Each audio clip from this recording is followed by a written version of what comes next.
എന്തായി ശിവാനി? കോടതി എന്ത് പറഞ്ഞു? കോടതി എന്ത് പറയാൻ? അവരുടെ കേസ് ഏറ്റെടുക്കാൻ ഒരു വക്കീല് പോലും ഹാജരായിട്ടില്ല. വക്കീല് വന്നില്ല എന്ന് പറയുമ്പോ പിന്നെ കേസ് എങ്ങനെയാ നടത്തുന്നേ? അതല്ലേ ആന്റി പ്രശ്നം. ജഡ്ജിയുടെ കയ്യിൽ നിന്ന് നിധിക്കും ഗൗതമനും കണക്കിന് കിട്ടി. ഇത്തരം വൃത്തികെട്ട കേസായതുകൊണ്ടാണ് വക്കാലത്തെടുത്ത വക്കീല് പോലും വരാതിരുന്നതെന്ന് നമ്മുടെ വക്കീലും വാദിച്ചു. അപ്പോ നിധിക്ക് ജാമ്യം കിട്ടിയില്ലേ? അമ്മയുടെ പുന്നാര മരുമോളെ കോടതി വീണ്ടും ജയിലിലേക്ക് തന്നെ അയച്ചിട്ടുണ്ട്.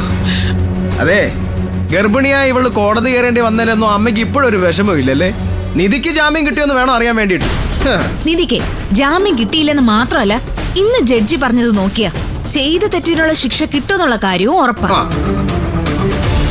അവർക്ക് വേണ്ടി വക്കീലൊന്നും ഹാജരായില്ലെന്ന് പറയുമ്പോ പിന്നെ ആരാ വാദിച്ചത്? വാദിക്കാൻ വേറെ ആളെന്തിനാ?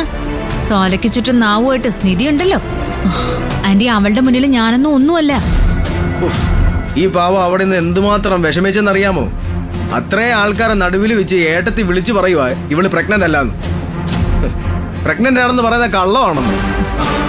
ആന്റി, കോടതി അപ്പോഴും ഒറ്റ കാര്യം പറഞ്ഞുള്ളൂ. പ്രഗ്നന്റ് ആണോ അല്ലയോ എന്നുള്ള കാര്യമൊന്നും അറിയണ്ട.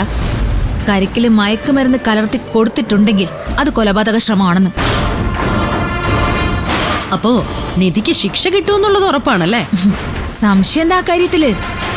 മറ്റന്നാളത്തേക്ക് കേസ് മാറ്റി വെച്ചിട്ടുണ്ട്. 2 ദിവസത്തെ കാര്യമല്ലേ ഉള്ളൂ. അത് കഴിയുമ്പോഴത്തേക്ക് നിധിയുടെ കാര്യത്തിൽ ഒരു തീരുമാനം ആവും. ആ വൃത്തിയായിട്ട സ്ത്രീ ഉണ്ടല്ലോ നിധി, അവര് എന്തൊക്കെയാ വിളിച്ചു ഊവിയെന്നറിയാമോ? ഇവളെ മെഡിക്കൽ ചെക്കപ്പിന് കൊണ്ടുപോകണമെന്ന്, പരിശോധിക്കണമെന്ന്, വയറ്റില് കുഞ്ഞുങ്ങളുണ്ടോന്ന് ഉറപ്പുവരുത്തണമെന്ന്.